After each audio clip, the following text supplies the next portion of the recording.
मोक्षमार्गस्य नेतारं भेत्तारं कर्मभूभृतां ज्ञातारं विश्वतत्त्वानां वन्दे तद्गुणलब्धये वन्दे तद्गुणलब्धये।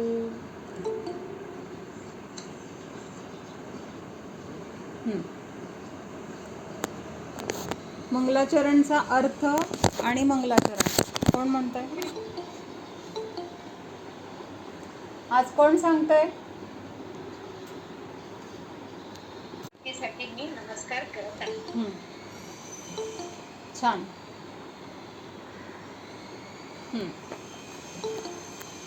आचार्य उमास्वामी विरचित तत्वार्थ सूत्र किंवा त्याचं दुसरं नाव आहे मोक्षशास्त्र. आपण आता मंगलाचरण बघितलं. तर मंगलाचरणमध्ये कुठल्या व्यक्तीला किंवा तीर्थंकर अरिहंत यांना नमस्कार केला नाही, तर त्यांच्यामध्ये असलेल्या गुणांना नमस्कार केला आहे. मोक्ष मार्ग के प्रवर्तक. प्रवर्तक म्हणजे ज्यांनी त्या मोक्ष मार्गाला दाखवून दिले आपल्याला. कर्मरूपी पर्वतों के भेदक, अर्थात नष्ट करणे वाले. कशाला? कर्मरूपी पर्वताला नष्ट करणारे. तथा विश्व के समस्त तत्वों को जानने वाले. समस्त तत्वामध्ये काय आलं आणि काय शिल्लक राहिलं? तर जेवढं काही विश्वामध्ये आहे प्रत्येक द्रव्य त्याच्या सगळ्या गुणपर्यायासहित, कसं तर भूतकाळातील, वर्तमान काळातील आणि भविष्यातील त्या त्या द्रव्याच्या होणाऱ्या सर्व पर्याय ज्यांच्या ज्ञानामध्ये झळकलेले आहेत, असे ते समस्त तत्वांना जाणणारे. आणि त्यांना शब्द काय दिला इथं? आप्त. तत्वों को जानने वाले आप्त को उनके गुणों की प्राप्ति के हेतु. उनके गुणों की म्हणजे त्यांनी ज्या गुणांना प्राप्त केले, प्रकट केले, अशा गुणांची प्राप्ती मला पण व्हावी ह्या हेतूने मी त्यांना नमस्कार करत आहे किंवा त्यांना वंदना करत आहे. आता इथं शब्द वापरलाय की आप्त म्हटलंय त्यांना. आता आप्त कुणाला म्हटलं जातं? तर व्यवहारात आपण म्हणतो ना, आमचं आप्तय. आप्तय म्हणजे काय? जिथं आपलं नातं आहे किंवा आपलं काही असे संबंध आहेत अगदी जवळचे वगैरे, तर तिथं काय म्हटलं जातं? आप्त म्हटलं जातं. तर ह्या संसारामध्ये खरं आप्त कोण आहेत किंवा खरं आपले नातेवाईक कोण आहेत?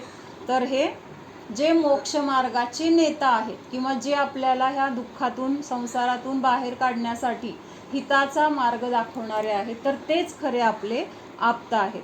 म्हणून आपल्याला बाहेरचे सगळे वाटतात की हे फार जवळचे किंवा हे माझे सगळ्यात महत्त्वाचे आहेत, पण हे सगळे काय आहेत? किती जरी आपल्या जवळचे असले तरी हे सगळे शेवटी संसारालाच आपल्याला किंवा संसारामध्ये आपले आहेत किंवा संयोग आहेत किंवा त्यांच्याद्वारे आपल्याला संसारामध्येच आपण त्यांच्यावर मोह वगैरे करतो, तेव्हा संसाराचीच परत काय होते? पुढची वाटचाल चालू राहते. म्हणून खरं आप्त त्यांना म्हटलं जातं की जे आपल्याला दुःखातून बाहेर काढतात. मग सगळ्यात जवळचं आप्त किंवा सगळ्यात खरं आप्त कोण आहे? तर हे मोक्ष मार्गाचे जे नेता आहेत, तर त्यांनाच आप्त किंवा आपले खरे नातेवाईक म्हटलेलं आहे.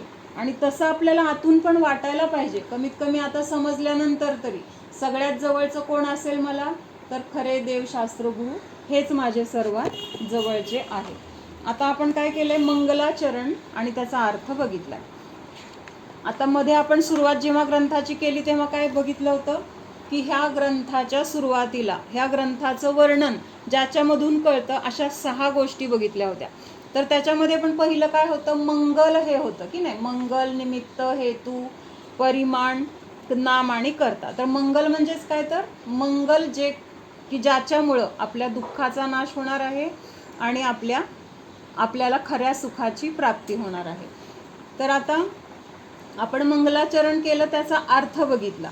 आता हे मंगलाचरण करण्याचं प्रयोजन काय? प्रयोजन काय म्हणजे आपण मंगलाचरण का करतो किंवा ज्यांनी हे ग्रंथाची रचना केली ते प्रत्येक जण काय करतात? सुरुवातीला मंगल आचरण करतात. म्हणजेच काय करतात? इष्टदेवांना नमस्कार करतात. तर हे मंगलाचरण करण्याचं प्रयोजन काय किंवा कशासाठी ते रचतात मंगलाचरण? कशासाठी मंगलाचरण केलं जातं? किंवा आपण जरी आता रचलं नाही पण आपण दररोज काय करतो? ज्यांनी रचलंय त्या मंगलाचरणाला आपण काय करतो? म्हणतो, त्याचा अर्थ किंवा त्याचा भाव लक्षात घेऊन तसा नमस्कार करतो. मग हे सगळं करण्यामागं आपलं हेतू किंवा प्रयोजन काय आहे, तर ते थोडंसं अजून इथं परत बघूया. तर मंगल म्हणजे काय सांगितलंय की जे पापाला नष्ट करतं किंवा जे आपल्याला सुखाला प्राप्त करून देतं, असं ते मंगल. आणि आचरण म्हणजे काय, तर त्यानुसार म्हणजे जे काही सांगितलेले शब्द आहेत किंवा जे काही त्यांचे गुण आहेत, तर त्या गुणांना भावसहित काय करणं, नमस्कार करणं. नमस्कारचा अर्थ पण काय होतो, तर ते जे गुण आहेत किंवा जे आपल्याला त्या गुणांचं महत्त्व वाटलेलं आहे, तर ते गुण मला काय आहेत, तर स्वीकार आहेत किंवा मला पण त्या गुणांना प्राप्त करायचे असे भाव असणं, तर त्यालाच नमस्कार असं म्हटलेलं आहे. मग त्याला वेगळे आपण शब्द म्हणतो की नमस्कार, नमन केलं, वंदन केलं, असं आपण वेगळे तिथं काय शब्द त्याला येतात. तर काय सांगितलंय, पंचपरमेष्ठी. मंगलाचरणामध्ये अरिहंतांना नमस्कार आहे का, म्हणजे अरिहंतांना नमस्कार आहे, बरोबर आहे. म्हणजे आता हे 3 गुण अरिहंतांमध्ये आढळतात आहेत म्हणून तिथं अरिहंतांना म्हटलं जातं. पण तिथं अरिहंत हे पद न घेता त्यांनी जे गुण प्राप्त केलेले आहेत किंवा त्यांच्यामध्ये जे गुण आहेत त्या गुणांना नमस्कार केला आपण, म्हणून तिथं म्हटलंय की गुणांना नमस्कार केलेला आहे. तर परत काय सांगितलंय की व्यवहाराने जर बघितलं तर कोण आहेत मंगल, हे पंचपरमेष्ठी. आपण तर ते मंगल बघत असताना बरंच बघितलं, द्रव्यमंगल, क्षेत्रमंगल, कालमंगल, भावमंगल, हे सगळे आपण विस्ताराने बघितले. पण आता जर थोडक्यात बघायचं म्हटलं तर पंचपरमेष्ठी व्यवहाराने काय आहेत, तर मंगल आहेत. म्हणजेच ह्या पंचपरमेष्ठी स्वतः तर मंगल आहेतच, म्हणजे त्यांनी त्यांच्या सुखाला मिळवण्यासाठी पुरुषार्थ केलाय, ते पद मिळवलंय. आणि पुढचे जे आचार्य, उपाध्याय आणि साधू हे कसे आहेत, तर त्या मार्गावर आरूढ आहेत. अरिहंत सिद्ध यांनी तर काय केलेलं आहे, तो मोक्ष मार्ग प्रकट केला किंवा त्या सुखाची प्राप्ती स्वतःला त्यांनी करून घेतलेली आहे, म्हणून ते स्वतः तर मंगल आहेत. परत काय, तर आपल्याला पण त्या मार्गाचा काय करतात, उपदेश देतात, म्हणून आपल्यासाठी पण ते मंगल आहेत. म्हणजे ते स्वतःसाठी पण मंगल आहेत आणि आपल्यासाठी पण मंगल आहेत. म्हणजे स्वतःचं त्यांनी मंगल केलेलं आहे आणि आपलं पण ते मंगल करणारे आहेत. म्हणून हे व्यवहाराने पंचपरमेष्ठी मंगल आहेत. आणि निश्चयाने कोण मंगल आहे, निश्चयाने कोण मंगल आहे,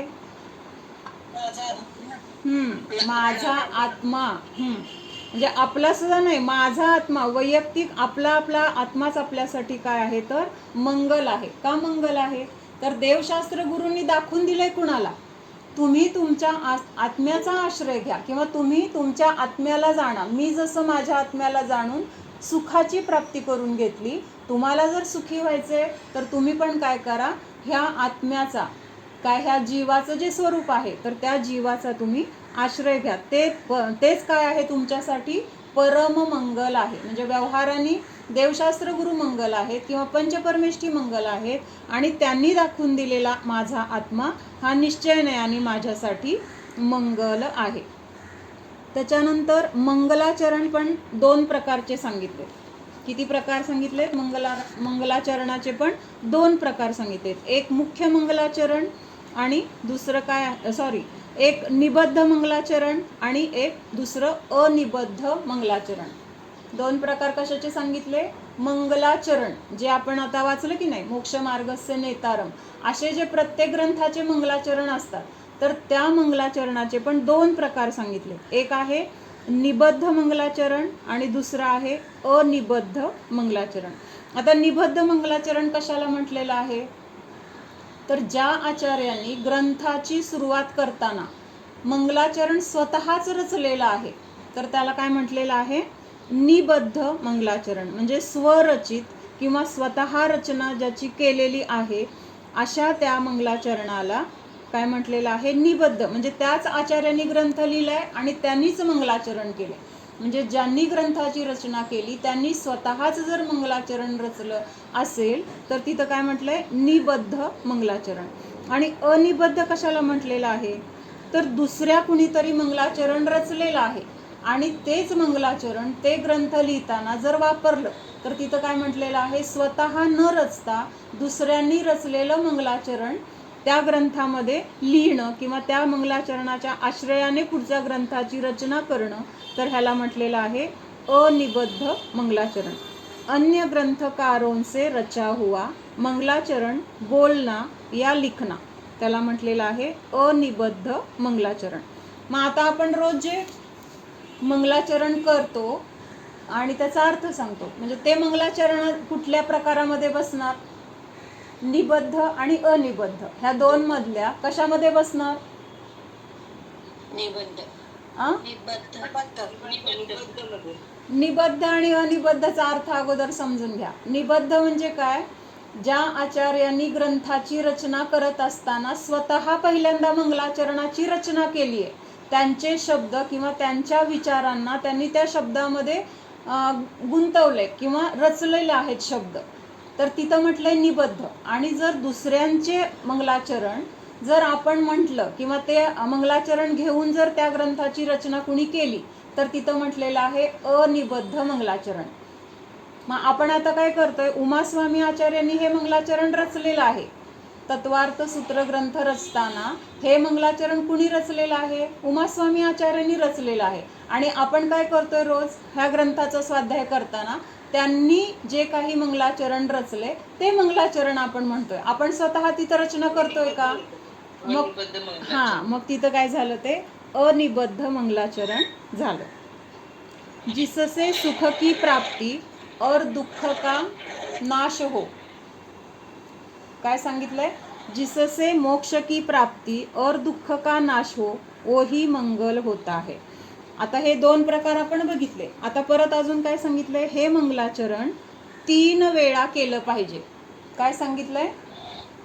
हे मंगलाचरण 3 वेळा, कुठलंही कार्य करत असताना हे मंगलाचरण 3 वेळा केलं पाहिजे. म्हणून त्याचे परत 3 प्रकार सांगितले. आदिमंगल, मध्यमंगल आणि अंत्यमंगल. आदिमंगल म्हणजे ग्रंथरचना करत असताना किंवा ग्रंथाचा स्वाध्याय करत असताना पहिल्यांदा मंगलाचरण करायचं, त्याच्यानंतर अर्ध झाल्यानंतर परत एकदा मंगलाचरण करायचं आणि ग्रंथाची समाप्ती होत असताना परत एकदा मंगलाचरण करायचं. तर हे काय झालं? आदिमंगल, मध्यमंगल आणि अंत्यमंगल. मग ह्या मंगलचे सुद्धा काय सांगितलेत? प्रत्येक मंगलचे वेगवेगळे काय सांगितलेत? फायदे सांगितलेले आहेत. आता आदि मंगलाचरण केलं तर त्याचा फायदा काय होतो? शिष्य शास्त्र के पारगामी होते हे. पारगामी होते हे म्हणजे त्या शास्त्राचे किंवा त्या ग्रंथाचं ज्ञान त्यांना कसं होतं? अगदी परिपूर्ण ज्ञान तिथं प्राप्त होतं. हे आदि मंगलाचरणाचा फायदा आहे. म्हणजे ज्या ग्रंथाचा स्वाध्याय आपण करतोय तर त्या आदि मंगलाचरण केल्यामुळं त्या ग्रंथांचं आपल्याला ज्ञान होणार, पारगामी होणार, म्हणजे त्याचे पूर्णपणे ज्ञानी होणार. त्याच्यानंतर मध्य मंगलाचरणाचा फायदा काय सांगितलंय? विद्या की निर्विघ्न समाप्ती हो. म्हणजे हे जे ज्ञान आपण घेतोय किंवा हे शास्त्र शिकत असताना ज्या काही अडचणी येणार तर त्या अडचणीपासून आपली काय होणार? मुक्ती होणार किंवा त्या अडचणी येणारच नाही. तिथं कुठलंही मध्ये विघ्न, अडथळा किंवा अंतर असं काही येणार नाही. हे कशाचा फायदा आहे? मध्य मंगलाचरणाचा फायदा आहे. आणि अंत्यमंगलाचरण केल्यामुळे काय होतं? तर ह्या ज्ञानाची पूर्णपणे आपल्याला प्राप्ती होते आणि त्यामुळे आपण काय होतो? तर ह्या संसार दुःखातून आपली सुटका होते. हे अंत्यमंगलाचरण त्याचा हा फायदा आहे. त्याच्यानंतर सांगितले की आता हे फक्त आपण ग्रंथ वाचत असताना किंवा मंदिरात आहे तेव्हाच करायचं का मंगलाचरण? तर काय सांगितलंय? संसारातील प्रत्येक काम करताना मंगलाचरण करणे गरजेचं आहे. काय सांगितलंय? संसारातील प्रत्येक काम करताना, म्हणजे तसं तर आपल्याला माहिती आहे, एखादं नवीन काहीतरी करायचं असलं की आपण काय म्हणतो? अगोदर देवाचं नाव घ्या, अगोदर काहीतरी तिथं शुभ म्हणून काहीतरी शास्त्र ठेवा, पूजा करा, विधान करा, असं तर आपल्याला मुख्यतेने माहिती आहे. म्हणजे कधी काहीतरी महत्त्वाचं जेव्हा आपण असतो घरामध्ये किंवा काहीतरी कार्य आहे तर त्यावेळेस तर आपण म्हणतोच. पण इथं काय सांगितलंय? प्रत्येक काम करताना.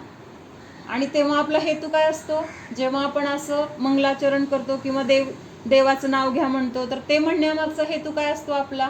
की जे कार्य आपण करणार आहोत तर ते कार्य निर्विघ्नपणे पार पडावं किंवा त्याच्यामध्ये कुठलेही अडथळे येऊ नये.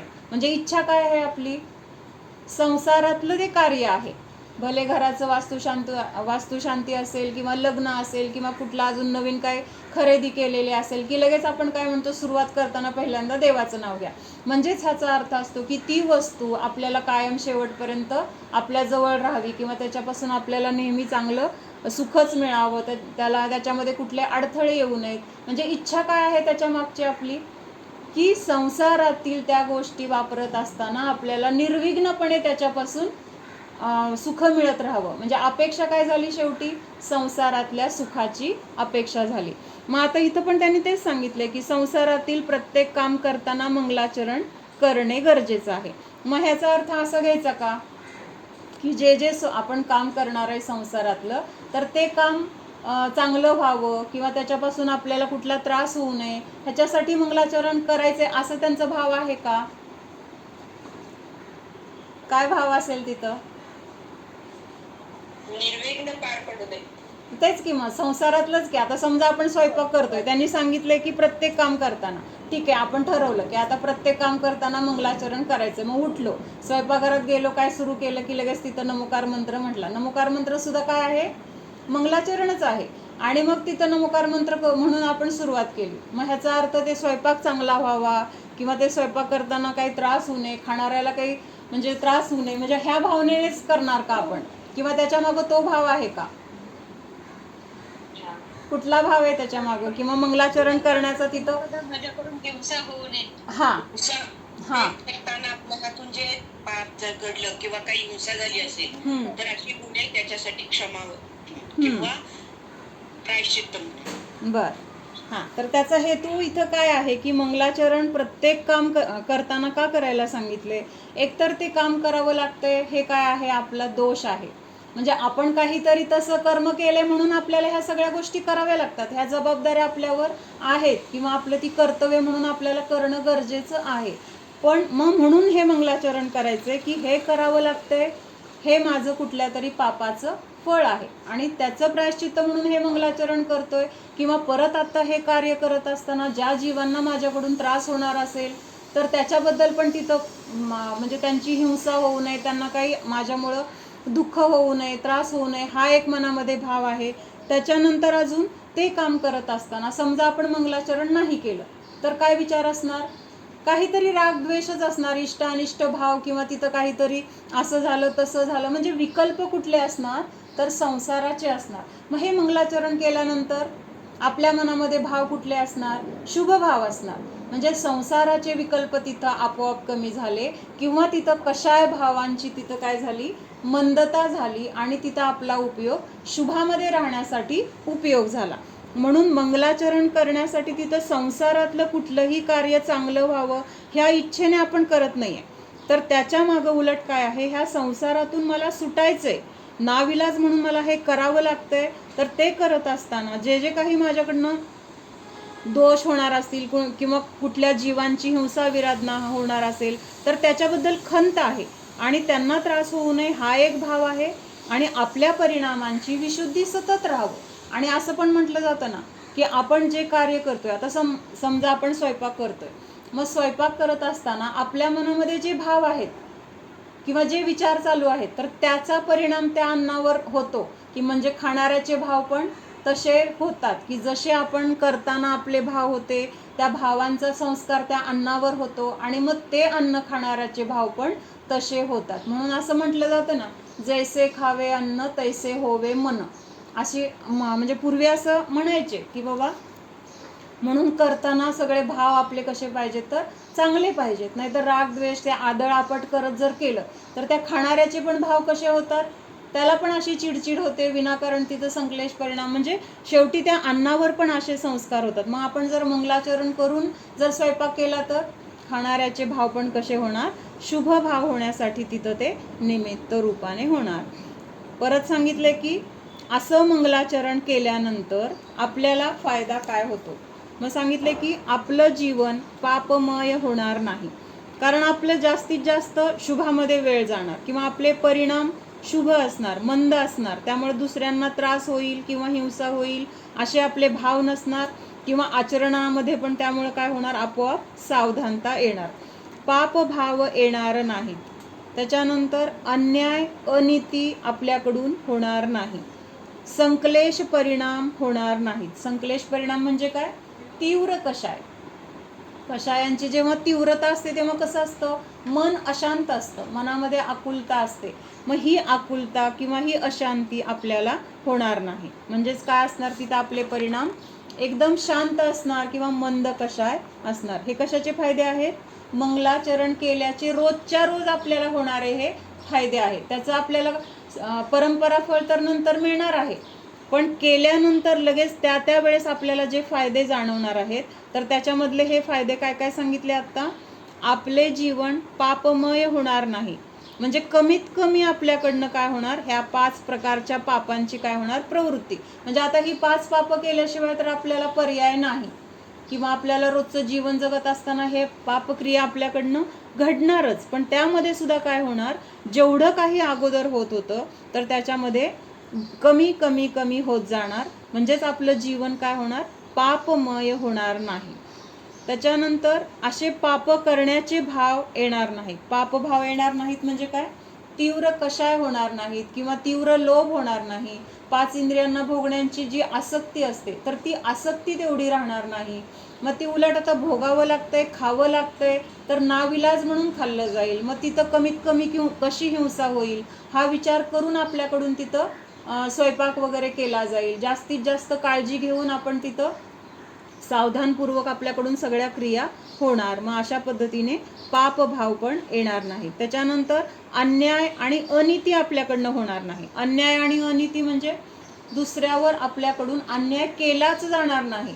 आपोआप आपण समोरच्या जीवाला जीव म्हणून बघणार, किंवा त्याला आपल्यामुळं दुःख होऊ नये, त्याला माझ्यामुळं त्रास होऊ नये, त्याला माझ्यामुळं संक्लेश परिणाम होऊ नयेत, अशा पद्धतीने आपण तिथं विचार करून वागणार. किंवा अनितीने पण आपण वागणार नाही. म्हणजे कुणाचं आपण असं घेताना सुद्धा विचार करून बाबा जेवढं योग्य आहे तेवढंच, म्हणजे आपल्याला थोडं ह्याच्यामध्ये जास्त मिळावं असे भाव पण तिथं राहणार नाहीत आणि संक्लेश परिणाम होणार नाही.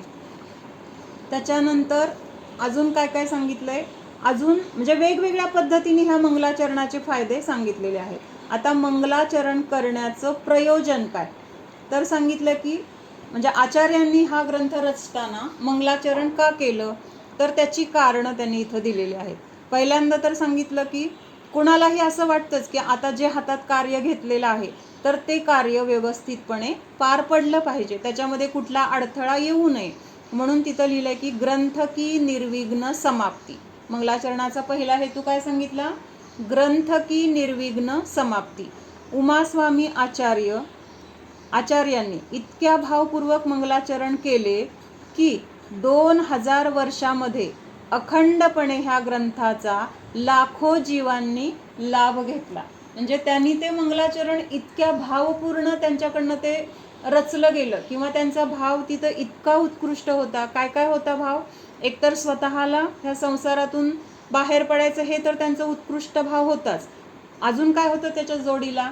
की ह्या सगळ्या संसारात असणाऱ्या दुःखी जीवांना संसारातून किंवा ह्या दुःखातून बाहेर पडण्यासाठी ह्या ग्रंथाची रचना करायची. म्हणजे असं त्यांनी कळकळीने तिथं काय झालेलं आहे, त्यांच्याकडून ते भावपूर्वक मंगलाचरण झालेलं आहे आणि त्याचा रिझल्ट आत्ता दिसतोय. त्यांनी तेव्हा किती भावपूर्ण केलेला असेल तर त्याचा रिझल्ट आत्ता काय दिसतोय की 2000 वर्ष झाली तरी सुद्धा ह्या ग्रंथाचं काय आहे? अखंडपणे ह्याचा लाभ घेण्याचं कार्य चालू आहे. किंवा एवढ्या वर्षामध्ये ज्या ज्या जीवांनी ह्याचा लाभ घेतला तर त्यांना त्या ग्रंथाच्या निमित्तात स्वतःच्या कल्याणाचा मार्ग सापडलेला आहे. म्हणजे आपण म्हणतो ना 100% मार्क मिळाले, त्या मुलाला तर आधी आपण काय केले वर्षभरात बघितलेलं पण नसतं, कोण मुलगा आहे हे पण माहीत नसतं, पण 100% मार्क मिळालेत म्हणजेच त्यांनी वर्षभर किती कष्ट केलेत, किती अभ्यास केलाय, किती तिथं प्रामाणिकपणाने त्यांनी तिथं वेळ दिलेला आहे त्या अभ्यासामध्ये, हे लक्षात येतं.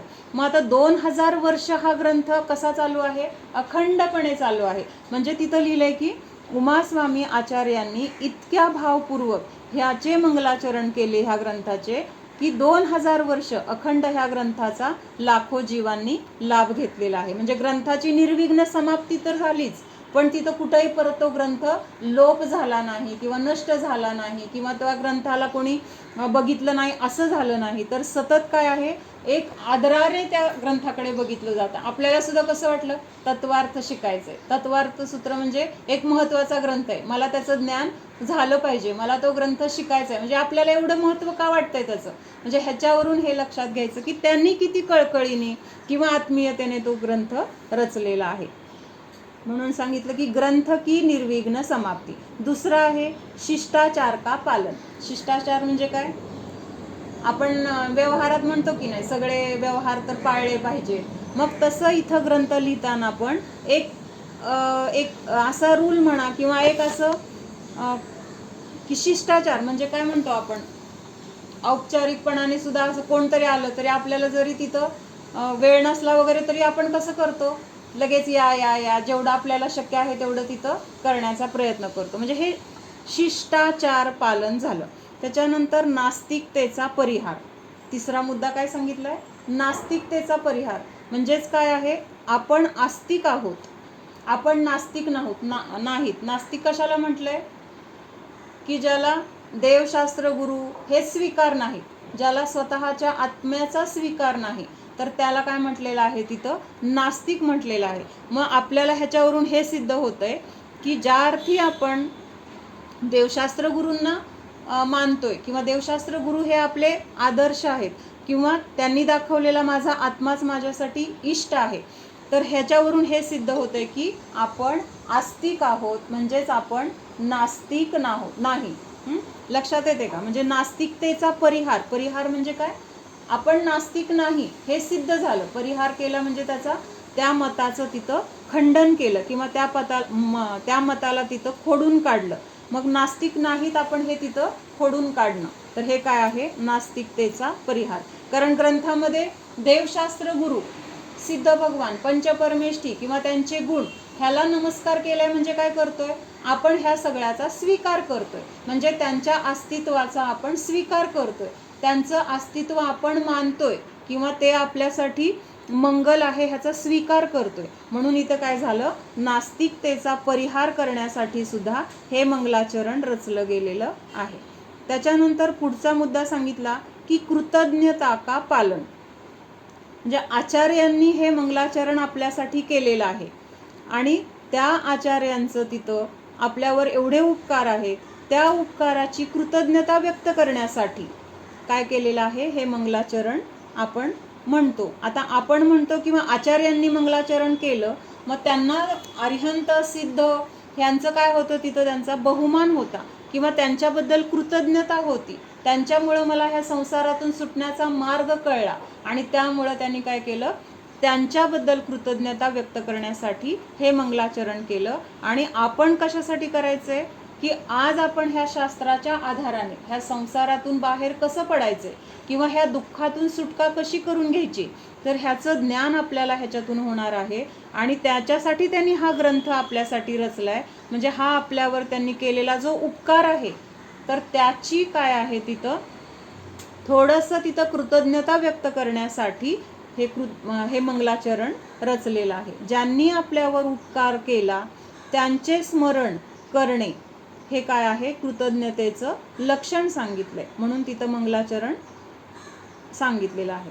त्याच्यानंतर पुढचा पॉइंट आहे की शिष्य पारगामी होण्यासाठी. म्हणजे आता शिष्य म्हणजे कोण, आपण ह्या ग्रंथाचा स्वाध्याय करतोय म्हणजे आपण त्यांचे शिष्य आहोत. अरिहंत सिद्ध किंवा सगळ्या आचार्य परंपरेचं किंवा आता इथं हे ग्रंथ उमास्वामी आचार्यांनी रचलेला आहे, म्हणून तिथं आपण त्यांचे कोण झालो, शिष्य झालो. मग आपला हेतू काय आहे, तर आपल्याला पण ज्ञान मिळवायचे किंवा त्या ग्रंथामध्ये जे सांगितलंय ते तत्व मला स्वीकारायचे, म्हणजेच त्याच्याबद्दल आपल्याला पूर्णपणे ज्ञान मिळवण्यासाठी आपण इथं मंगलाचरण करतोय, शिष्य पारगामी होण्यासाठी. त्याच्यानंतर पुढचं सांगितलंय की पुण्याच्या प्राप्तीसाठी आणि दुःखाच्या नाशासाठी. आता हे उपचाराने समजून घ्यायचे. आपला हेतू पुण्याची प्राप्ती करणं हा नाहीये, पण ग्रंथाचं स्वाध्याय करत असताना आपोआप आपल्याला पुण्याची प्राप्ती होणार आहे आणि आपल्या आत्म्याची प्राप्ती होऊन तिथं काय होणार आहे, ह्या सगळ्या संसार दुःखाचा पण नाश होणार आहे. मंगलाचरणमध्ये व्यक्तीला नाही तर गुणांना नमस्कार केला आहे. का नमस्कार केला आहे, तर मोक्ष मार्गाचे नेता त्यांना प्रथम नमस्कार केला. त्यांच्यामुळे आपल्याला मोक्षाचा मार्ग समजला. त्यांच्याबद्दल बहुमान येण्यासाठी किंवा तो बहुमान व्यक्त करण्यासाठी प्रथम त्यांना नमस्कार केला आहे. सिद्धांऐवजी नमोकार मंत्रामध्ये प्रथम अरिहंतांना नमस्कार केला. म्हणजे इथं काय दाखवलंय? आपण स्वार्थी आहोत हे दाखवलंय. आणि काही ठिकाणी म्हणतो ना आपण स्वार्थ पण बघणं गरजेचं असतं. तर इथं काय स्वार्थ आहे की आता सिद्ध भगवान कसे झालेले आहेत? कसे आहेत सिद्ध भगवान? म्हणजे आपल्यासाठी मोक्षाचा मार्ग वगैरे उपदेश वगैरे देतात का? ते नाहीत देत. म्हणजेच तिथं त्या उपदेशाच्या पण अतीत झालेले आहेत किंवा तिथं त्या संसाराच्या अतीत झालेत, मोक्षामध्ये जाऊन तिथं झालेत. त्यामुळे तिथं उपदेश देण्याचा वगैरे तिथं काही प्रश्न राहिला नाही. मग आपल्याला त्यांनी नाही सांगितला मोक्षाचा मार्ग तर कसं होणार? तर तिथं काय आहे? अरिहंत आहेत. आणि अरिहंत आपल्याला काय करतात? त्यांच्या दिव्यध्वनीच्या द्वारे संसाराचं स्वरूप, दुःखाचं स्वरूप, खऱ्या सुखाचा मार्ग, खऱ्या सुखाचं स्वरूप हे काय करतात? तर त्या उपदेशाच्या द्वारे आपल्याला सांगतात. आणि म्हणून तिथं काय केलेलं आहे? प्रथम अरिहंतांना नमस्कार केला आहे. का बरं? रस्ता चुकलो तर मार्ग दाखवणाऱ्याच्या प्रती आपल्याला किती बहुमान असतो. समजा आपण वाट चुकलोय, कुठं तर जंगलामध्ये फिरतोय वर्षानुवर्ष, पण आपल्याला काही तिथं रस्ता सापडत नाहीये. मग किती अडचणी आहेत त्या जंगलामध्ये. ना घर, ना दार, ना कोणी आपल्या जवळचं, ना खाई प्यायची व्यवस्था. सतत कुठलं जनावर येईल का, कुठलं प्राणी येईल का, मला खाऊन टाकेल का, मला साप चावेल का, किती विकल्प असतील. एक कल्पना केलं तर आपल्याला लक्षात येते. मग अशा जंगलामध्ये अडकलेला असताना खूप वर्षांनी आपल्याला कोणीतरी भेटला आणि मग सांगितलं की अरे इकडं मार्ग आहे आणि इथून गेला की तुम्हाला रस्ता लागेल किंवा तिथून गेला की तिथं पुढं अशा खुणा लागतील, तिथून पुढं जावा, मग तुम्हाला तिथं तुमचं काहीतरी मार्ग सापडेल वगैरे. आणि त्या मार्गाचं आपण अनुसरून करून गेलो आणि तिथं काय झालं? आपण आपल्या घरापर्यंत काही काळानंतर का होईना पण पोहोचलो. मग आता आपल्याला बहुमान कुणाचा आहे? त्या माणसाने जर मला रस्ता दाखवला नसता तर त्या जंगलामध्येच मला एक दिवस मरावं लागलं असतं. पण त्यांनी मार्ग दाखवल्यामुळं आज मी माझ्या घरापर्यंत पोहोचलो. माझ्या घरातले सगळे लोक मला भेटले किंवा आता मी सुरक्षित आहे. म्हणजे ह्या सगळ्या गोष्टींचं काय आहे? तिथं किती बहुमान येतो आपल्याला. म्हणून तिथं सांगितलं की रस्ता चुकला तर मार्ग दाखवणाऱ्याच्या प्रती किती बहुमान असतो. इथं तर संसारातून सुटण्याचा मार्ग आपल्याला दाखवतात. मग त्यांच्या प्रती आपल्याला किती बहुमान यायला पाहिजे. आणि हा बहुमान व्यक्त करण्यासाठी म्हणून आपण काय करतोय? मंगलाचरण करत आहोत. म्हणजे इथं काय झालंय? मोक्ष. आता ह्या मंगलाचरणामध्ये वीतराग, सर्वज्ञ आणि हितोपदेशी असे हे अरिहंतांचे 3 गुण आहेत. मग ह्या 3 गुणांना शब्दाच्या द्वारे व्यक्त केलेलं आहे. मग ह्याच्यामध्ये वीतराग, सर्वज्ञ आणि हितोपदेशीपणा हे कुठल्या कुठल्या शब्दांमध्ये कुठले गुण दाखवलेले आहेत हे मला सांगा. मोक्षमार्गस्य नेतारम, भेत्तारम कर्मबुभृताम, ज्ञातारम विश्वतत्वानं, ह्याच्यामध्ये हे वीतराग, सर्वज्ञ आणि हितोपदेशीपणा असे 3 गुण आहेत. कोण सांगतंय?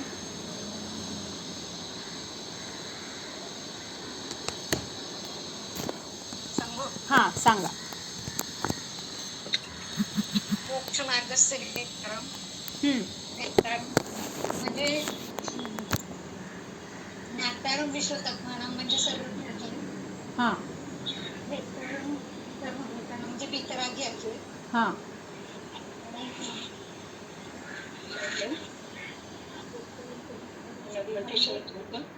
हा. मोक्ष मार्गस्य नेतारम म्हणजे हितोपदेशी. हा बरोबर. हा, मार्ग दाखवला त्याने आपल्याला, हिताचा उपदेश दिला आणि असं जावा तुम्ही, मग तुम्ही सुटणार. हे काय झालं तिथं? हितोपदेशीपणा. मोक्षमार्गाचे नेता म्हणजे पहिल्यांदा हितोपदेशीपणा तिथं आला. त्याच्यानंतर भेत्तारम कर्मबुभृताम म्हणजे सगळ्या कर्माचा त्यांनी नाश केलाय. नाश केलाय म्हणजे कशाचा नाश केलाय? वितरागी कशाला म्हटलेला आहे? म्हणजे 4 घाती कर्मांचा नाश केलेला आहे किंवा 18 दोषांचा त्यांनी नाश केलेला आहे.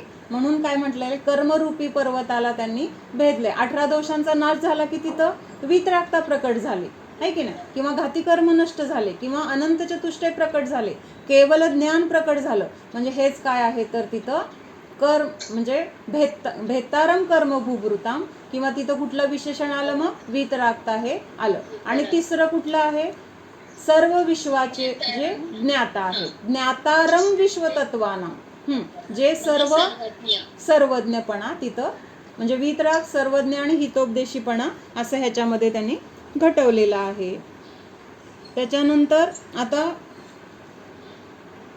कर्म म्हणजे भेत्तारम कर्म भूभृतां, म्हणजे तिथं काय सांगितले, कर्म तर सगळे कुठले कुठले कर्म नष्ट झालेत, द्रव्य कर्म आणि भाव कर्म हे दोन कर्म तिथं काय झालेले आहेत, नष्ट झाले. द्रव्य कर्म म्हणजे फक्त घाती कर्म घ्यायचे 4, आणि नो कर्ममध्ये काय, भाव कर्ममध्ये काय येणार, 18 दोष किंवा हे सगळे कषाय वगैरे सगळ्या प्रकारचे कषायांचा तिथं काय झालेलं आहे, आता नाश झालेला आहे. म्हणजे भाव कर्म पण नष्ट झाले आणि घाती कर्म 4 चित्त नष्ट झालेले आहेत.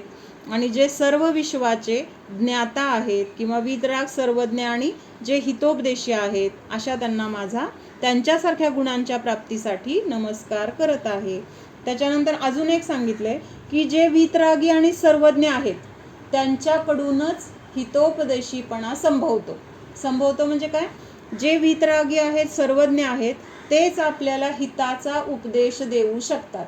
अन्य कोणी जर वीतरागता नसेल किंवा सर्वज्ञता नसेल तर त्यांना ज्ञान कुठलं आहे का, केवल ज्ञान पूर्ण प्रकट झाल्याशिवाय सगळ्या विश्वाचं ज्ञान होत नाही. आणि त्यामुळं तिथं काय आहे, त्यांचा उपदेश पूर्णपणे सत्य होईलच असं नाही. म्हणून खरा हितोपदेशी कोण असतो, तर जो पहिल्यांदा वीतराग आणि सर्वज्ञ आहे, तिथंच हा हितोपदेशीपणा संभवला जातो.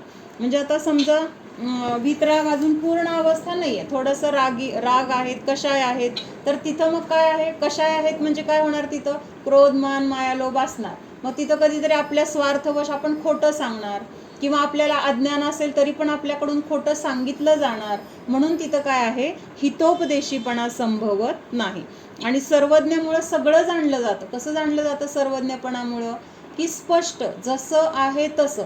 मग जसं आहे तसं जाणल्यानंतर तिथं खोटं सांगण्याचा प्रश्न येतो का, प्रश्न येत नाही. म्हणून तिथं जो वीतराग आहे, सर्वज्ञ आहे, त्याच्याकडूनच हिताचा उपदेश मिळतो. मग ह्याच्यावरून कशाची सिद्धी होते, म्हणजे जे रागी द्वेषी देव आहेत किंवा ज्यांना आपण अन्य मतांमध्ये बघतो, काय बघतो की सगळं परिग्रहाने सहित आहेत, राग आहे, द्वेष आहे, कषाय आहेत किंवा त्यांना पण खूप इच्छा आहेत भोगाच्या वगैरे, तर ह्यांना मग तिथं काय म्हटलेलं आहे, त्यांच्याकडून आपल्याला खऱ्या सुखाचा मार्ग मिळू शकत नाही.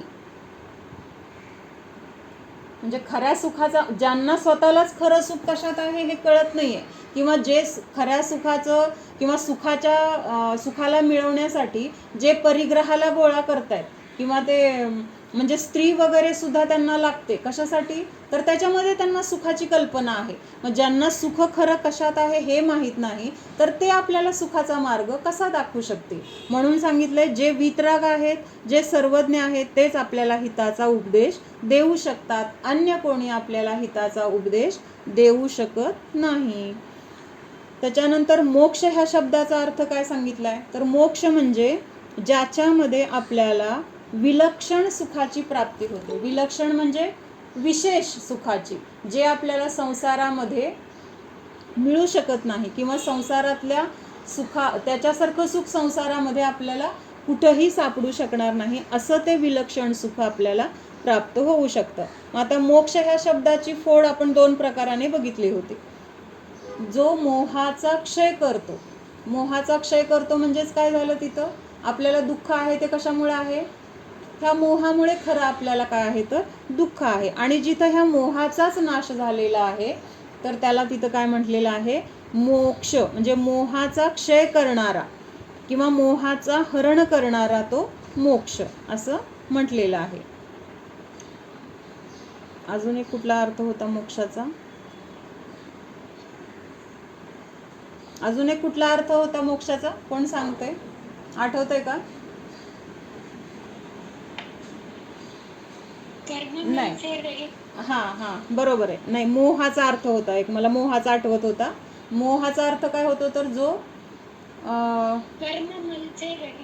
हां बरोबर, कर्ममलाने रहित मोक्ष, बरोबर आहे. जिथं विलक्षण सुख आहे किंवा जिथं आपल्याला बिलकुल कषाय मोह आकुलता वगैरे नाही असा तो मोक्ष म्हटला जातो. त्याच्यानंतर म्हणजे वेगवेगळ्या पद्धतीने त्यांनी त्यातले पॉईंट्स सांगितलेले तिथं थोडे लिहिलेले आहेत, ते मी वाचते.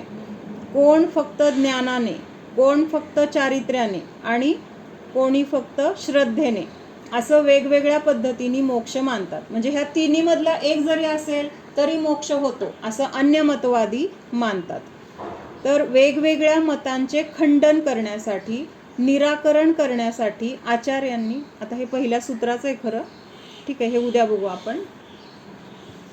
इथलं थोडंसं वाचून दाखवतो.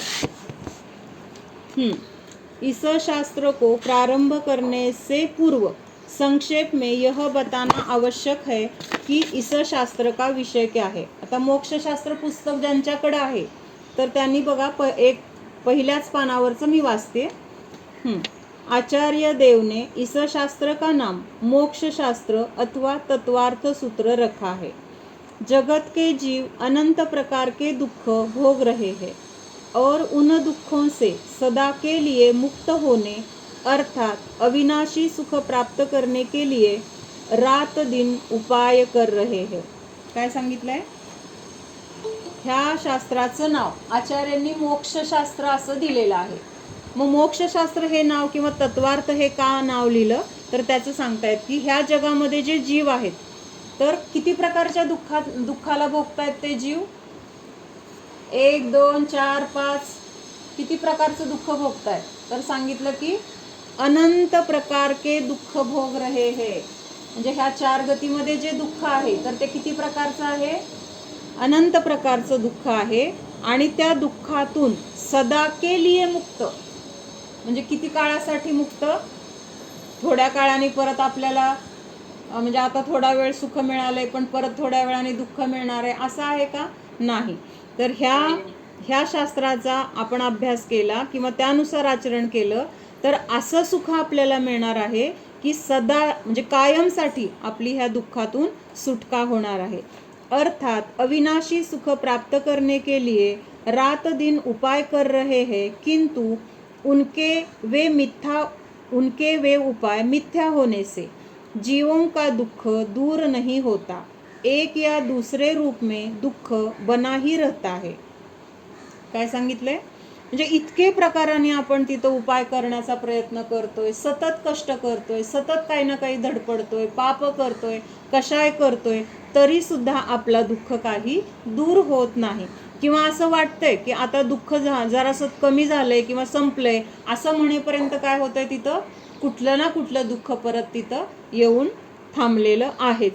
म्हणून सांगितलंय की किती प्रकाराने उपाय केले तरी सुद्धा ह्या जीवाचं दुःख संपतच नाही. का संपत नाही? तर कारण काय सांगितलंय, ते दुःख दूर करण्यासाठी आपण जे उपाय करतोय तर ते उपाय कसे आहेत? चुकीचे आहेत. मग आता चुकीचे उपाय केल्यानंतर आपल्याला तिथं ते दुःख दूर कसं होणार? म्हणजे आपल्याला जायचंय कुठं? दिल्लीला जायचंय आणि आपण निघालोय कुठं? मुंबईला निघालोय. मग किती मुंबईच्या रस्त्यावर चाललेलं आहे, कशासाठी चाललोय? की दिल्लीला पोचायचंय म्हणून. मग कधी पोचणार आपण? किती फिरल्यानंतर पोचणार? तिथंच फिरत राहणार, तिथंच घुटमळत राहणार. मग तसं सांगितलंय की आजपर्यंत सुख मिळवण्यासाठी अनेक उपाय केले पण एकही उपाय बरोबर किंवा योग्य केला नाही, तर सगळे चुकीचे उपाय केले. त्यामुळे काय झालं? हे नाही तर ते नाही तर ते, असं कुठलं ना कुठलं दुःख आपल्या संयोगामध्ये सतत आपल्याला मिळत राहिलेलं आहे. जीव दुःखों की परंपरा से क्यों कर मुक्त हो, इसका उपाय और उसका वितरागी विज्ञान इस शास्त्र में बताया गया है, इसलिए इसका नाम मोक्ष शास्त्र रखा गया है. आता काय सांगितलंय? ह्या सगळ्या दुःखांची जी परंपरा आहे, परंपरा कशाला म्हटलंय? एक झालं की दुसरं झालं की तिसरं, अनादी काळापासून ह्या दुःखांची परंपरा आपल्याला म्हणजे संपली का? कधी संपली का? ही परंपरा काय आहे? संतती रूपाने चालू आहे. म्हणजे जसं मुलगा, परत त्याला मुलगा, असं काय आहे? कंटिन्युअस काय झालंय? त्यांचं वंश परंपरा चालू आहे. तर तसं इथं ह्या दुःखांची परंपरा ह्या जीवाच्या संयोगामध्ये अनादी काळापासून चालू आहे आणि ह्या परंपरेला खंडित करायचंय किंवा ह्या परंपरेचा नाश करायचा आहे. मग कसा नाश करायचा आहे? क्यों कर इस दुःखों की परंपरा से मुक्त हो. क्यों कर म्हणजे काय? काहीही करून, कितीही प्रयत्न करायला लागले तरी प्रयत्न करून काय करायचं, ह्या दुःखांची परंपरा आपल्याला नष्ट करायची. आणि मग ते नष्ट करण्याचा जो उपाय आहे, म्हणजे काय करायचंय, कसं केल्यानंतर किंवा कुठल्या मार्गाने गेल्यानंतर मला सुखाची प्राप्ती होणार आहे किंवा दुःख नष्ट होणार आहे, तो उपाय सांगितलाय. आणि त्याच्या पुढे काय सांगितलंय, त्या उपायाला प्राप्त करण्यासाठी उसका वीतरागी विज्ञान. आता उपाय तर कळलाय, पण तो उपाय कसा मिळवायचा किंवा तो उपाय कसा करायचा ह्याचं पण ज्ञान असणं गरजेचं आहे. आणि मग ते ज्ञान कसं सांगितलंय, वीतरागी विज्ञान. म्हणजे जय शिकल्यानंतर आपल्याला वीतरागी म्हणजे कषायांनी रहित असं विशेष ज्ञान आपल्याला मिळणार आहे. तर तो उपाय आणि तो उपाय मिळवण्याचं ज्ञान आपल्याला ह्या शास्त्रामध्ये मिळणार आहे. म्हणून इथं काय सांगितलंय, म्हणून याचं नाव काय ठेवलंय, मोक्षशास्त्र असं ठेवलेलं आहे. कारण ह्याच्याद्वारे आपल्याला काय मिळणार आहे, मोक्षाची प्राप्ती होणार आहे. वीतरागी विज्ञानाची प्राप्ती होणार किंवा दुःखातून मुक्त होणार, म्हणजेच काय आहे तर तिथं मोक्ष मिळणार, कर्मातून आपली सुटका होणार. म्हणून ह्याचं नाव मोक्षशास्त्र असं रचलेलं आहे. पुढं सांगितलंय, पान नंबर 2 आहे, मूलभूत भूल के बिना दुःख नहीं होता. मग जर आपल्या जीवनामध्ये आता दुःख आहे तर त्याचं काहीतरी मूळ आहे, म्हणजे दुःख होण्यासाठी काहीतरी कारण घडलेलं आहे किंवा त्याचं कारण काहीतरी आपण पूर्वी केलेलं आहे, म्हणून आज आपल्या संयोगामध्ये दुःख आहे. मग ते जे कारण किंवा ज्यामुळे आज आपण दुःखी आहोत तर त्याला काय म्हटलेलं आहे, मूलभूत भूल. मूलभूत म्हणजे मुख्य आपली चूक जी काय आहे, मुख्य म्हणजे मूळ जे असतं ना, तर ते मूळ आहे ना. म्हणून इथं काय आहे, झाड उगवलंय किंवा झाडाचं ते सगळ्या फांद्या किंवा त्याची सगळी पानं, फळं, फुलं, काटे, हे जे काही दिसून येतंय ते हे वर दिसतंय आपल्याला, पण ते वर दिसतंय तर ते नाही आहे. तर त्याचं कारण काय आहे तर तिथं जमिनीमध्ये असणारं त्याचं मूळ आहे. मग त्या मुळीमुळं का, ते मूळ असल्यामुळं काय आहे, हे झाड जसं दिसतंय तसं आत्ता आपल्या जीवनामध्ये दुःख दिसतंय. हे दुःख होण्यास म्हणजे दुःख मिळण्यासाठी आपण काहीतरी एक चूक केलेली आहे. आणि ती चूक कुठली आहे तर ती मूलभूत भूल आहे किंवा मूळ आपलं चुकलेलं आहे. तर ते चूक काय आहे, उस भूल को दूर होने पर सुख हुए बिना नहीं रह सकता, यह अबाधित सिद्धांत है. आणि ती जर चूक आपण सुधारली की ज्यामुळे आपण काय आहोत, अनादी काळापासून दुःखाची परंपरा सहन करत आहोत किंवा सतत त्या दुःखाला आपण त्रास, त्या दुःखामध्ये राहत आहोत. मग हे दुःख जर नको असेल तर ती जी काही आपली चूक आहे, मूळ आपलं चुकलेलं आहे, तर त्याला जर आपण दूर केलं तर आपण सुखी झाल्याशिवाय राहणार नाही. पायामध्ये काटा घुसलाय आणि तो काय सतत सलतोय, झोपलो तरी सलतोय, खातोय पितोय, काम करतोय, पण हे सगळं करत असताना ती सल कशी आहे, आपल्याला सतत जाणीव करून देते की काहीतरी इथं आहे आणि ते मला टोचते किंवा त्रास देते. म्हणजे ते दुःख दूर करण्यासाठी आपल्याला तो काटा काढावा लागेल की नाही पायातून. मग तो काटा काढल्यानंतर आपल्याला ते दुःख राहील का?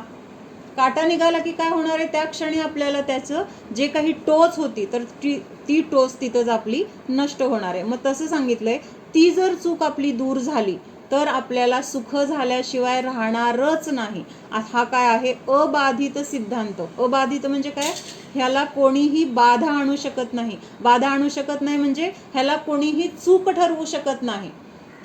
नाही हे बोलणं चुकीचं आहे किंवा हे सांगणं चुकीचं आहे, असं होत नसतं, असं कोणीही तिथं म्हणू शकत नाही. कारण हे काय आहे तर सिद्धांताच्या द्वारे त्यांनी सांगितलेलं आहे. जर आपल्यामध्ये काही त्रास असेल तर तो त्रास दूर झाल्यानंतर आपल्याला त्या त्रासाचं दुःख राहील का? डोकं दुखतंय, दात दुखतोय, मग ते दात दुखी ज्या कारणामुळे आहे ते कारण नष्ट झाल्यानंतर तो त्रास नष्ट झाला, ती वेदना संपली. आता ती वेदना संपल्यानंतर त्या वेदनेचा त्रास आपल्याला होईल का? होणारच नाही. तर त्या वेदनेच्या अभावामध्ये तिथं जी शांतता किंवा एक सुखाचं किंवा एक समाधानाचं तिथं आपल्याला जो काही अनुभव असेल तर तो अनुभव झाल्याशिवाय राहणार नाही. वस्तू का यथार्थ स्वरूप समझे बिना वह भूल दूर नहीं हो सकती. मग आपल्याला त्रास काय आहे आणि का आहे हे समजल्याशिवाय आपण त्याला दूर करू शकणार नाही. म्हणून अगोदर आपली चूक काय आहे हे समजण्यासाठी वस्तूचं यथार्थ स्वरूप समजून घेणं आपल्यासाठी गरजेचं आहे. आणि वस्तूचं यथार्थ स्वरूप समजल्यानंतर ती आपल्याकडून चूक होणार नाही, आणि ती चूक झाली नाही तर आपल्याला दुःख पण होणार नाही. इसलिए इस शास्त्र में वस्तु का यथार्थ स्वरूप समझाया गया है, इसलिए इसका नाम तत्वार्थ सूत्र भी रखा है. म्हणजे दोन जी नावं वेगळे वेगळे दिलेत, मोक्षशास्त्र का म्हटलंय आणि तत्वार्थ सूत्र का म्हटलंय. तर हे वस्तूचं जे स्वरूप आहे तर त्या स्वरूपाचं कथन ह्या शास्त्रामध्ये केलेलं आहे. वस्तूचं स्वरूप म्हणजे 7 तत्व किंवा 7 तत्वांचं जे स्वरूप देवशास्त्र गुरूंनी सांगितलंय ते काय आहे, तर त्याचं वर्णन इथं आहे. म्हणून पण ह्याचं नाव काय आहे, तत्वार्थ सूत्र असं आहे. यदि जीव को वस्तु के यथार्थ स्वरूप संबंधी मिथ्या मान्यता न हो तो ज्ञान में भूल न हो. म्हणजे जीवाला जे काही 7 तत्व आहेत किंवा 6 द्रव्य आहेत तर त्यांचं स्वरूप जर समजलं तर तिथं मिथ्या मान्यताच राहणार नाही, मिथ्यात्व राहणार नाही किंवा विपरीतता राहणार नाही, पराबद्दलचा मोह राहणार नाही. वस्तूचं यथार्थ ज्ञान होणं म्हणजेच काय आहे, जे जसं आहे तसं स्वीकारणं. मग जे जसं आहे तसं म्हणजे जीवाचं स्वरूप काय आहे किंवा अन्य द्रव्याचं स्वरूप काय आहे ह्याचं ज्ञान झाल्यानंतर तिथं परद्रव्याबद्दल आपल्याला तिथं मिथ्या मान्यता राहणार नाही. प्रत्येक द्रव्याची स्वतंत्रता आपल्याला लक्षात येणार, आणि स्वतंत्रता लक्षात आल्यानंतर परद्रव्यामुळं मी सुखी, परद्रव्यामुळं मी दुःखी ही मान्यता तिथं आपोआप नष्ट होणार आहे. म्हणून सांगितलं की हे सगळं ज्ञानामधून नष्ट होणार. काय नष्ट होणार की परामुळं मी सुखी आणि परामुळं मी दुःखी ही मान्यता कुठे आहे आपली, असं ज्ञान आपल्याला आहे किंवा तसं श्रद्धान आपल्याला आहे. मग हे श्रद्धान पण नष्ट होणार आणि असं हे मिथ्या ज्ञान पण नष्ट होणार, आणि तिथं सम्यक ज्ञान आणि सम्यक श्रद्धानाची प्राप्ती होणार. जहां मान्यता सच्ची होती है वहां ज्ञान सच्चा होता है. म्हणजे जे जसं आहे तसं जाणलं तर तिथं होणारं ज्ञान सुद्धा कसं आहे, खरं ज्ञान आहे. किंवा श्रद्धान पण कसं आहे, तिथं खरं श्रद्धान म्हटलं जातं. आपलं घर आहे कशावरून, तर ती कागदपत्र दिसली, त्या कागदपत्रावर आपलं नाव दिसलं, त्या नकाशावर ते कुठला नंबर आहे, गट नंबर किंवा कुठला एरिया आहे हे सगळं त्याच्यामध्ये नमूद केले. आता ते वाचल्यानंतर श्रद्धा काय झाली, हां हे घर माझंच आहे. आणि मग ज्ञान पण तसंच पक्क काय झालं, हे घर माझंच आहे. म्हणजे श्रद्धान माझं घर, आणि हे सगळं जे जे काही त्याच्याबद्दलची माहिती त्याचं ज्ञान होणं हे कसं होणार, त्यावेळेस खरं म्हटलं जाणार. म्हणून इथं श्रद्धान पण पक्क पाहिजे आणि ज्ञान पण मग त्यानुसार तसंच खरं पाहिजे. म्हणजे श्रद्धान पक्क झालं की ज्ञान पण तसं पक्क किंवा खरं म्हटलं जातं. सच्ची मान्यता और सच्चे ज्ञानपूर्वक ही यथार्थ प्रवृत्ती होती है. आणि जर आपलं खरं श्रद्धान आहे, खरं ज्ञान आहे, तरच तिथं मग आपल्यानुसार आचरण जे असणार तर ते आचरण पण काय होणार, खरं म्हटलं जाणार. जेव्हा आपल्याला आपलं घर कळलं किंवा आपल्याला ते श्रद्धान झालं, हां हे घर माझं आहे, कसं आहे तर हे सगळं कागदपत्रावर प्रूफ आहे की बाबा हे माझ्या नावावर आहे, कधी घेतलंय, केवढ्याला घेतलंय, कुठला त्याचा एरिया वगैरे हे सगळं ज्ञान पण आहे. असं म्हणल्यानंतर आपण दुसऱ्याच्या घरी राहायला जाणार का आणि हे घर माझे म्हणणार का, नाही म्हणणार. तिथं आपण काय म्हणणार, नाही ते घर माझं नाही आहे, हे घर माझं आहे. कारण हे कागदपत्र, हा पुरावा हे सगळं दाखवतंय की हे घर माझं आहे, इथं माझा हक्क आहे. हे सोडून बाकीचं जे जे काय असेल तिथं माझा हक्क नाही. आणि त्यामुळे आपण कुठं राहणार, आपल्या घराला आपलं घर म्हणून आपल्याच घरात राहणार. दुसऱ्याच्या घराला माझं घर म्हणायला जाणार नाही. आणि दुसऱ्याच्या घराला माझं घर म्हटलं नाही तर तिथं मग विसंवाद, भांडण किंवा त्रास, मानसिक त्रास आपल्याला, दुसऱ्याला, ह्या सगळ्या गोष्टींचं काय झालं, आपोआपच तिथं नाश झाला. किंवा असं त्रास होण्याचं, असे कशाय होण्याचं कारण तिथं राहिलं नाही. का नाही राहिलं, तर माझं काय आहे, माझं घर कुठलं आहे ह्याचं ज्ञान झालंय, तसं श्रद्धान झालंय. आणि त्यामुळं काय झालंय, आपल्या घरामध्ये राहायचं हे आपल्याला कळल्यामुळं आपण आपल्या घरामध्ये राहतोय. परत दुसऱ्याच्या घराला आपण आपलं म्हणण्याचा तिथं विषय येत नाही. किंवा आजपर्यंत जरी दुसऱ्याच्या घराला आपण आपलं घर मानलं असेल तर आता आपल्याला ज्ञान झालंय ना हे माझं घर आहे, तर आपण त्या दुसऱ्याच्या घराचं लगेच काय करणार, नाही हे घर माझं नाहीये, मला आत्ता कळलं. त्या क्षणी आपल्याला काय होणार, त्या घराबद्दल असलेला मोह, त्याच्याबद्दल असलेलं आपलं ममत्व हे सगळं काय होणार आहे, त्या क्षणी नष्ट होणार आहे. तिथं त्याला नष्ट करण्यासाठी प्रयत्न करण्याची गरज राहणार नाही. म्हणून काय सांगितलंय, सच्ची मान्यता. सच्ची मान्यता म्हणजे खरं श्रद्धान आणि सच्चे ज्ञानपूर्वक म्हणजेच खरं ज्ञान ह्यापूर्वकच काय होते तर यथार्थ प्रवृत्ती. यथार्थ प्रवृत्ती म्हणजे आचरण, म्हणजेच काय झालं, सम्यक दर्शन झालं, म्हणजे सम्यक श्रद्धान झालं की तिथं ज्ञान जे आहे ते कसं होणार, सम्यक ज्ञान होणार. आणि ह्या दोन्हीच्या निमित्तामध्ये जे आचरण होणार आहे तर ते आचरण सुद्धा कसं असणार आपल्याकडून, सम्यक आचरण किंवा सम्यक चारित्र रूप आपली प्रवृत्ति होणार आहे. इसलिए आचार्य देव ने इस शास्त्र का प्रारंभ करते हुए प्रथम अध्याय के पहले ही सूत्र में यह सिद्धांत बताया है कि सच्ची मान्यता और सच्चे ज्ञान पूर्वक होने वाली सच्ची प्रवृत्ति द्वारा ही जीव दुःख से मुक्त हो सकते हैं. आता इथं 3 शब्द, सम्यक दर्शन, सम्यक ज्ञान आणि सम्यक चारित्र्यासाठी शब्द काय काय आलेले आहेत. सच्ची मान्यता. मान्यता म्हणजे काय, श्रद्धान, पक्क श्रद्धान. सच्ची मान्यता म्हणजे जे आपलं श्रद्धान आहे तर ते खरं श्रद्धान आणि असं दृढ श्रद्धान. त्याच्यानंतर तसंच ज्ञान, सम्यक ज्ञान आणि त्याद्वारे होणारी जी प्रवृत्ती तर ते काय आहे, सम्यक चारित्र म्हटले. म्हणजे सम्यक दर्शन, सम्यक ज्ञान आणि सम्यक चारित्र ह्याच्याद्वारेच ह्या जीवाला दुःखापासून मुक्ती मिळते, अन्य उपाय नाही. स्वयं कौन है इस संबंध में जगत के जीवों की भारी भूल चली आ रही है.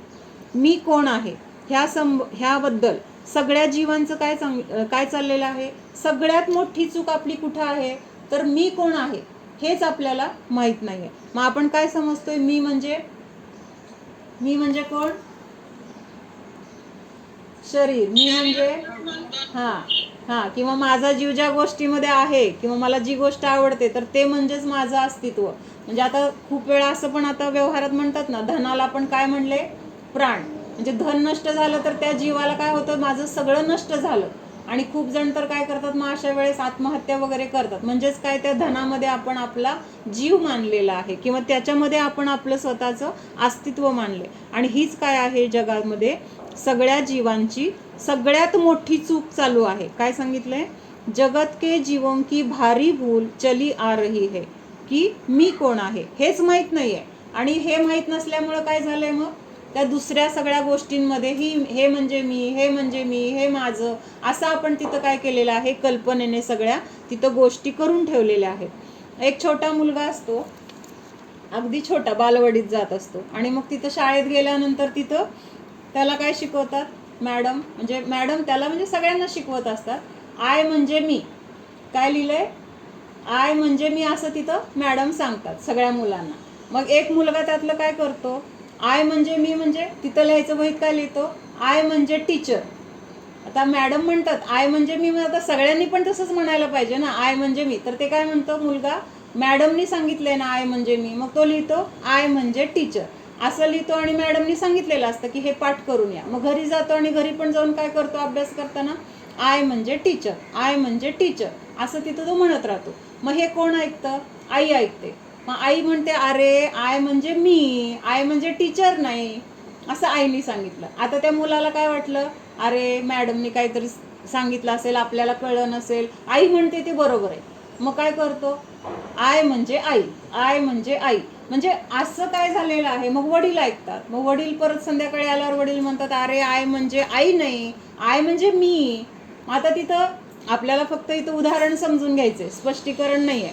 मग तिथं वडिलांनी सांगितल्यावर परत वाटतं आईपेक्षा वडील ज्ञानी आहेत. मग तो मुलगा काय म्हणतो, वडिलांचं बरोबर असेल. मग आता काय म्हणतो, आय म्हणजे वडील, आय म्हणजे वडील. म्हणजे असं काय झालंय, आपण एका गोष्टीवरून दुसऱ्या गोष्टीवर, दुसऱ्या गोष्टीवरून तिसऱ्या गोष्टीवर, पण आपण योग्य काय, आय म्हणजे मीचा अर्थ काय, माझं स्वतःचं अस्तित्व. तर ते न स्वीकारता जे समोर दिसतंय तर त्याच्यामध्ये आपण आपलं अस्तित्व समजतोय. मग असं म्हटल्यानंतर आपल्याला कधी समजणार की माझं अस्तित्व म्हणजे नक्की काय आहे. जोपर्यंत आपण नीट समजून घेत नाही किंवा आपल्याला समोरचं जे काय चाललंय त्याचा अर्थ जसाच्या तसा समजत नाही, तोपर्यंत तसं श्रद्धान होणार नाही. आणि जोपर्यंत तसं श्रद्धान होणार नाही तोपर्यंत आपल्याकडून तसं आचरण होणार नाही.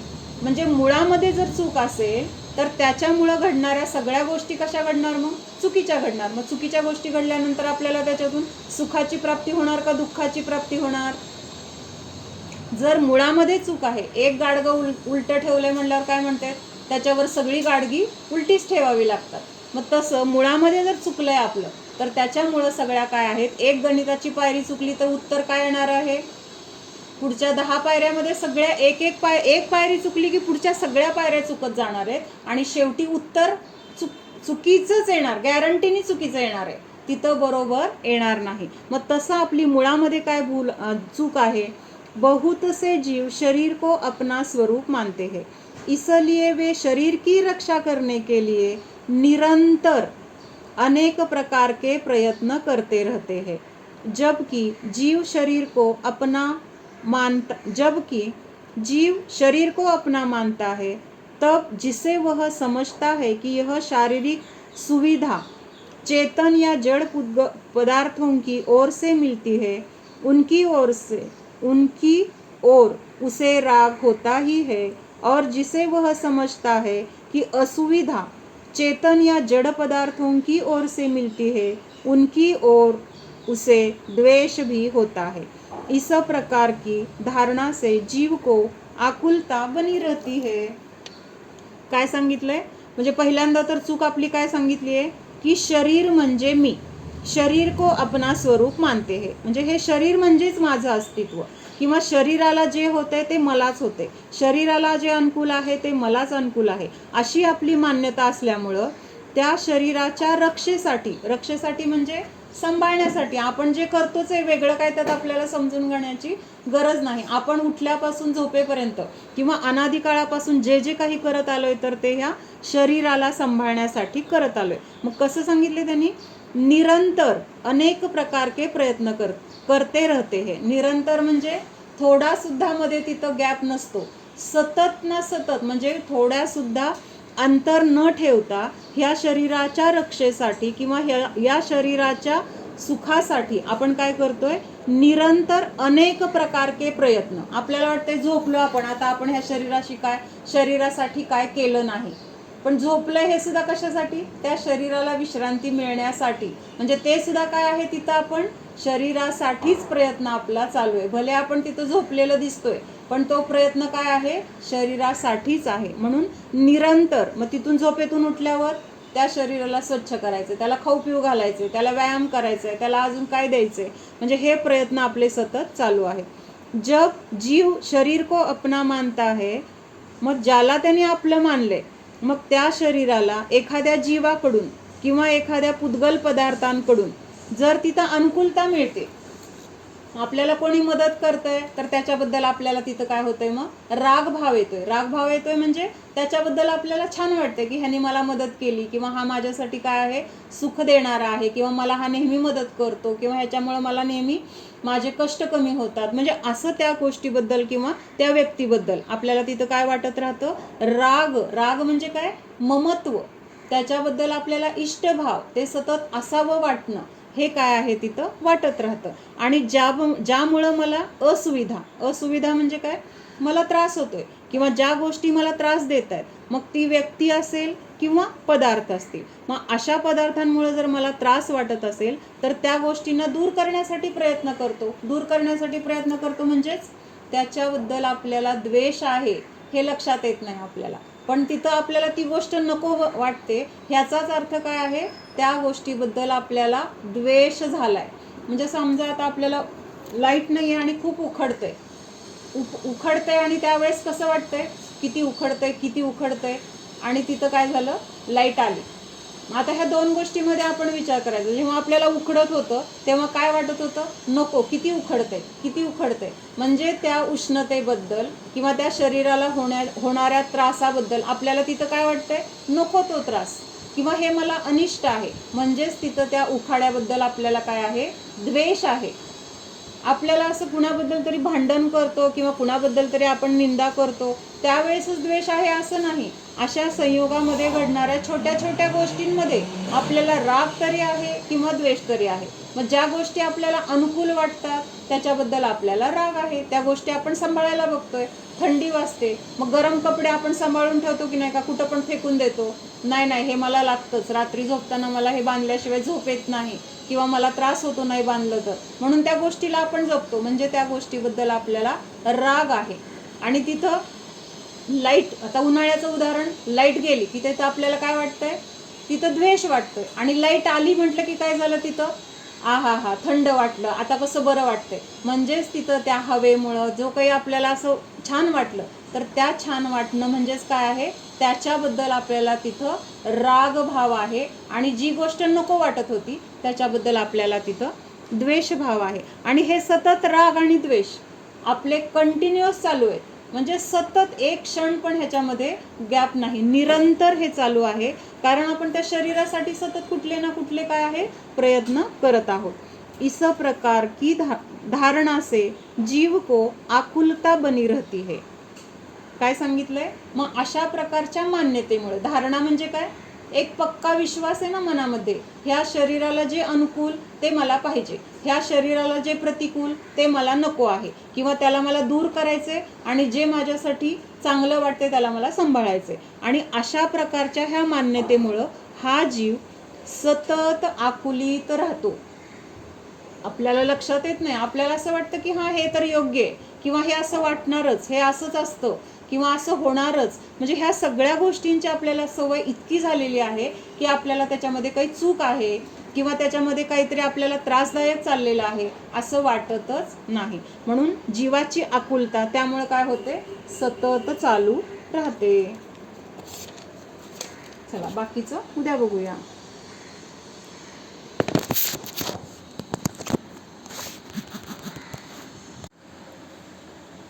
ओम सावधान, जाणा हा मी शुद्ध जीव आहे,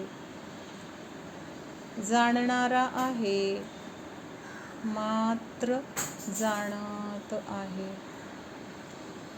जाणणे सोडून मी अन्य काहीही करणारा नाहीच. जाणा हा मी जीवच आहे, जीव सोडून अन्य कोणीही नाहीच. मी शरीर नाही, मी स्त्री नाही, मी मनुष्य नाही, मी तरुण नाही, बालक नाही, वृद्ध नाहीच. मी रोगी नाही, निरोगी नाहीच. मी मात्र जाणणारा आहे. शरीर उद्गल आहे, हा मी जीव आहे. तरुण, बालक, वृद्ध, रोगी, निरोगी या सर्व शरीराच्या अवस्था आहेत, जीवाच्या नाहीच. मी कुठल्याही गतिस्वरूप नाही, मनुष्य नाही, तिर्यंच नाही, देव नाही, नारकी नाही. मी तर जीव आहे, जाणणाराच आहे. या शरीराला जाणणारा आहे, या मनुष्य पर्यायाला जाणणारा आहे, या संयोगाला जाणणारा मात्र आहे.